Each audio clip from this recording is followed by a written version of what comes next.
you look lovely. You have found all your great clothes. I am still working on a quarter of my wardrobe. You did unpack mine. We've moved into our new place. Tash unpacked my clothes and I've just got to find them. I don't know where they are. No, we have not organised the wardrobe at all. No, we have not. But interesting discussion we've got planned for today. Okay. Doing anything in life, making kind of any decision, going for any goal, dream or whatnot. Are we motivated by the pain of not doing it and where we'll end up if we don't take the action? Or, on the other hand, the pleasure, what it will give us by achieving such thing? Yes. Ooh, so I was... That's big, isn't it? You came back from the gym like a week ago going, yes. When Phil comes back from the gym, he's not in a very deep space. He's just like, do? And I'm like, Phil, I've just had this epiphany. And I'm like, we need to talk about this. Like, stop what you're doing. We're talking. Okay. Take this person. Do you think they're doing it because of, so... Let's go back to that conversation. So I got very, very curious. A lot in our trainings and a lot of the courses that I do, I've always been trained and told people are more motivated to avoid pain than go towards pleasure. Yeah. So what we mean by that is, we do it disciplining the kids. If you don't do that, you'll have to go to your room. Instead of if you do that, you'll get... I guess we do it in both ways with discipline. If you do that, I'll give you an ice cream. Now... And a lot of people do it also if we think health and fitness, the pain or the pleasure. Like, I'm going to go to the gym because if I don't, I will put on 5 kilos. Yep, and I'll look awful in a bathing suit. More so than, or I can't say more so, or versus the pleasure one of, I'm going to go to the gym because I'm going to look shit hot when I...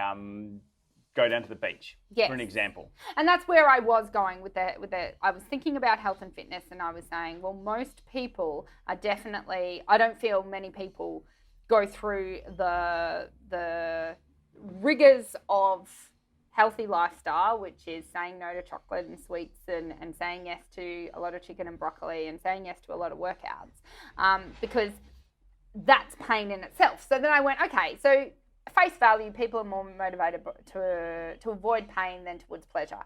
Now, what if, this is when we go into time zones, like we've got our present and we have our future.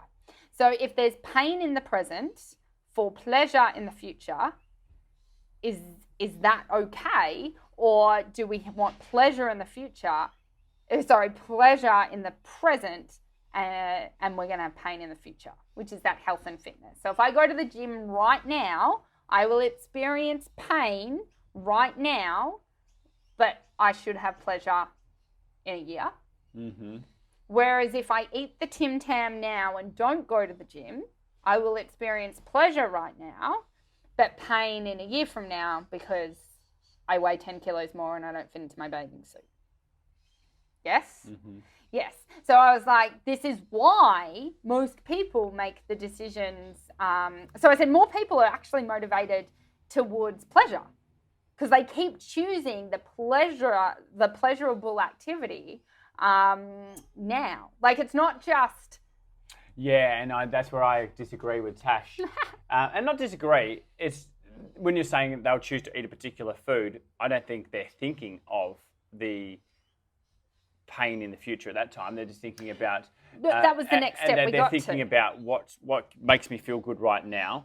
And if I just ate this one biscuit, it's really not going to make any difference. I'm not seeing... But then let me stop. Yes. So let's take the time zones out of it and go, yep, okay, because we know that. Humans are very bad at future pacing. They're very bad at understanding the decision and the behavior and the action I take right now, what the impact has on the future. So that's a very weak to them. So let's just stay with the present time zone and what decision or action should I take?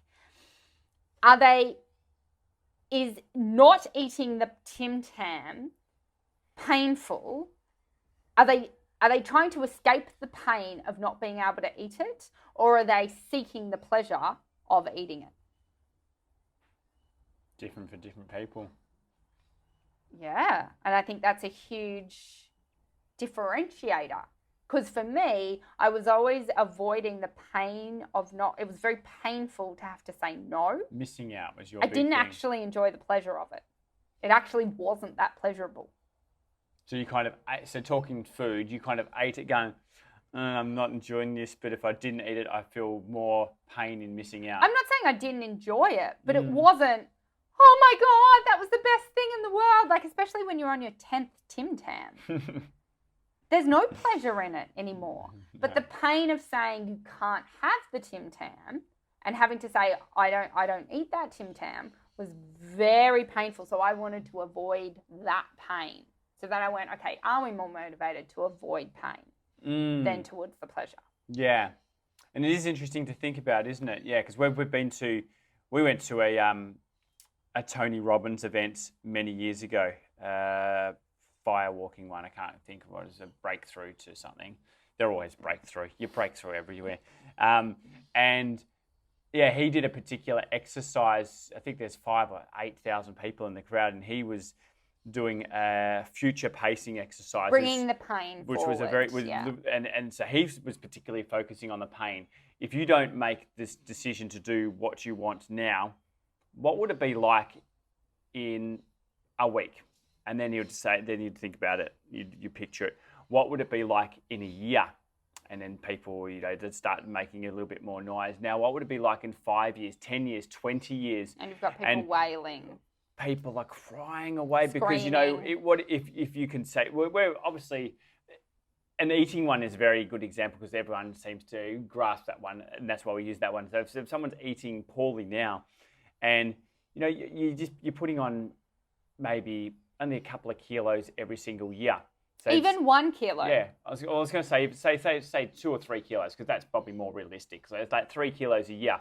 But you fast forward 10 years. Well, that's 30. That's 30 kilos, which we're talking is about well, that's if you were healthy weight, you're like into the overweight, and if you're an overweight, you're in the obese. So if you're looking at other areas, and you especially when you focus in the future of the pain of that, and it was just interesting at this particular event, he was really focusing more on the pain of that for motivation for people. Yes, and we're taught that pleasure. in coaching all the time. We're told to play the kids card, to play all these painful cards, to be like, well, what would your kids think? Or you're not alive to see your kids, because that can really compel someone to make the shift or make the change. Yeah. But the same could be said that if you did a particular activity now and then picture yourself, maybe people find it more difficult to picture the positive version of themselves versus the negative, and that's why the pain is more motivating. Because I was going to say that you're maybe doing some exercise, you're eating well, trying to think about how that would feel in a year. Maybe it's you can't. They can't future pacing. What would that feel like if you've never? Yes, and I think if I that? could magic you to suddenly have 50 kilos, so I'd put 50 kilos of fat on you, and you would find it very hard to exercise, and you would feel very sluggish and very tired and everything else. The freshness, the feeling of how it feels to be fit and healthy and energetic and, everything that is the epitome of what you are, would be so fresh. You'd be like, I must lose this weight immediately, because I know what health feels like. I know what energy feels like. I know what this all feels like. But as you said, when it's only 3 kilos a year, 200 grams a week or something, you don't notice it. And I felt that when I was pregnant, because I went from 60 kilos to 90 kilos in 6 months. So I straight away went, I know, this feels so bad. Yeah. Because only 6 months ago, it wasn't this. So I then found it very easy to rebound back to what I was, because I was fighting for it. I knew what it was. We were just talking about motivation. People go, I'm going to a motivation course. I just need motivation. You have to understand there are so many aspects to motivation. So I talked about the time continuum. Some of us are hugely motivated by what happened in our past 20 years ago. Yeah. That's something so defining and so rich that, we made a decision. And that's what, I have a thing in my past that pretty much dictates and motivates 90% of what I do in my life. It's hilarious. Yeah. You're letting your past dictate your future. And luckily I keep it there because it drives me to do really cool things. Yeah. But I giggle at it Yeah. because it's useless. Yeah. I mean, Tash and I, we're very different on how we do things. Nothing. We are motivated by nothing the same. It's hilarious. No. It is interesting when you think about it. Like I like to go things very sequential, like a little bit of stuff every day to accumulate. Like I like looking at that. You like tiny little achievable goals. Yeah. Or like at the moment, say for example, with a health thing, I take a bone broth every day. So what does it do for your health? What does it? I've looked and researched at what it can do, and I say, yeah, but what about in the 10 years, 20 years, 30 years? What's it going to be doing for my health then? I like to do that now. I don't want to wait for the problem to arise to address it. I want to do preemptive things to get myself already in a good position. But even if it's not health, in anything you want, anything you set a goal in, I mean, I'll tell you, shucks, I've decided this is our new goal in the business, this is our new goal in our investments, this is our new goal in our wealth, and you just go, shush. Like, I'm so demotivated with you speaking right now. I don't want to know. You always say that to me. You're like, just tell me the first marker towards that goal. So pretty much Phil and I always laugh. Everest is our analogy. So I always have new Everests for Phil to climb. So the second he has reached the summit of the Everest, we did it when we got to the new house. So this new house is an Everest. And Phil's enjoying his Everest. He's climbed all this time. He wants to lay out a picnic and sit and watch the view for a couple of months. Enjoy while you're here. It's all new. You've just arrived. And I'm dragging him by the arm, going, and there's that Everest we can climb, and there's that Everest we can do, and that Everest we got to do next week, and that Everest is, and Phil and I, like, we have a fight, we have conflict. It doesn't last very long. I think it lasted 6 minutes before we went, we know what this is. And I have to adapt. We both have to adapt. So I have to at least give him, he'd like a day, I give him an hour. And he has to come to the party in a day and go, all right, tell me your other Everests. Like, I'll try and get excited about them. Yeah. Yeah. Yeah. But yeah, we just wanted to have this discussion. But I'm not motivated by sitting and enjoying, because I don't live in the present. No. I always live in the future. You're very good at living in the present. And that's why we get on. Neither of us live in the past. Yes. It's done, moving on. Yes. But yeah, you like to hang in the present, and I like to create something really cool in that future. Yeah. Yeah. So this is it was a discussion to just kind of just what you want to take away from and it. And understand that we're motivated by. Well, I was going to do a summary. So, okay. So firstly, think about, are you more motivated by the past, present, and future? And be well aware that playing with those time zones can increase your motivation or decrease your motivation. But normally, as Phil said, when you bring the future to the present, that should be more motivating. You will see the consequence of your actions or inactions on your future self, and that will then cause you to take pause or maybe choose a different action in the present moment, so your future self is favourably impacted rather than created a problem for it. And that's definitely in the health, because if you eat a Tim Tam, if you eat a McDonald's burger, if you don't go to the gym, there is no impact on your health that day. No. If you had a heart attack every time you ate a McDonald's burger, McDonald's would be out of business. Yeah. But it doesn't happen. So that's why I think people get so unhealthy and get so deep into it, because there wasn't a consequence on the day. So if you want to increase your motivation, play with your timeline. Yes. The second thing is realize, are you motivated by these small, sequential, achievable daily goals, or are you motivated by the big mountain Everests? So I am not, if you tell me all you have to do is this tiny little thing, I find it really challenging to do. You know, an apple a day keeps the doctor away. Yeah. I just want to know, like, I would Can rather I have the goal. 6 apples on one particular day? Yeah, I'd rather the goal eat 1,000 apples, and I'd be like, game on. Yeah. So what motivates you? The big goal or the little goal? The big goal, how do you then get motivated about the little goals? The little goals, how do you actually achieve something big? Yes. Yes. And the third one, we touched on that. Let's explore that a little bit more. You said if you look at health, I think a lot of people don't believe the future that they would like to have. So they can't see themselves looking like you. That's what I was saying. It could be if they haven't experienced it before or whatnot. Yeah. It can And they be can't imagine they could be a millionaire.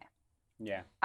So why set a goal to be a millionaire when I don't think I could be a millionaire? So if your thought and your belief about what you're capable of doesn't align with the future goal that you're going to achieve, you're demotivated from the start and you won't take any action. Yeah. But then you can use that on the flip side for saying, well, if I continue in the pattern I'm running, where will I be in 5 or 10 years? Maybe I'll be bedridden.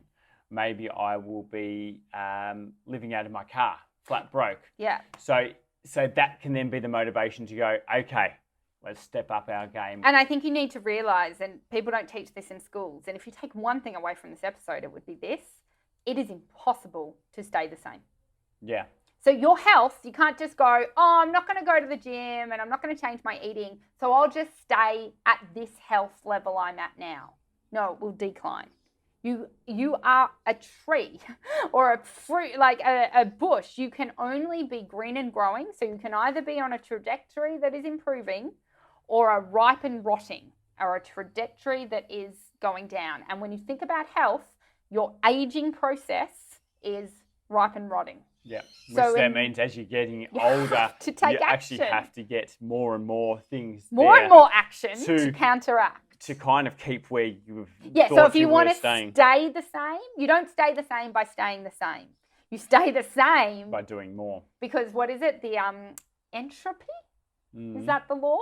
Mhm. Which means things die? Yeah, everything returns to its kind of natural state.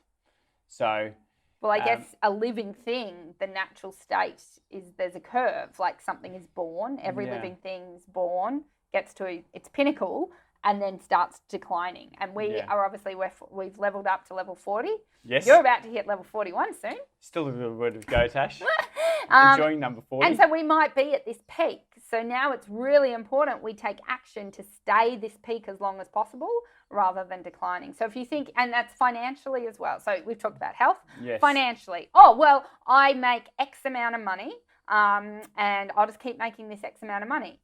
Or Have think you about- seen the price of bread? Well, I was going to say, think about it this way. If you have $1,000 in your bank account now, Yes. and we look at that same $1,000 in 10 years, you know, if And 30 years everything- ago, I'm pretty sure $1,000 bought you a house, or $3,000. 30 years ago, maybe a bit more than that, yeah. Maybe I'm missing a zero, But but yes, definitely there's- $10,000 bought you a house. Yeah. So no, making the same amount of money, like you don't want to make the same amount of No. money. You have to grow it. You have to invest it. You have to become smarter with it. What was our other one? Money, health, relationships. Oh, we're married, so we'll just live happily ever after. What? Relationships grin. die. Relationships die unless you nurture them. Yes. So or grow them. yeah. So what same are your thing. rituals and your habits with your partner that allow you to fall in love again, allow you to reconnect again, allow you to grow your love? Because otherwise the pettiness and the stress of life will take its toll. Yeah. And as we talked about, like Phil and I are very good. We are humans. We fight. Mm. But we giggle because we know we're very smart. We know what the fight's about. Either it's about my damage or my hurt that I haven't resolved that I'm projecting onto him, or it's his stuff that he hasn't resolved that he's projecting onto me, or it's this difference in motivations, or it's difference in how we code our world, or it's difference in how we see it. Mm. Yeah. That's it. That's it. Hope you enjoyed our rant about things. Yes. That's this week's thoughts. That's this week's This week's discussion. thoughts. that What Tash was and I that just had. show? And that's how Sue sees it. That's how Phil and Tash. See it. Have an amazing week, guys, and we'll see you next week.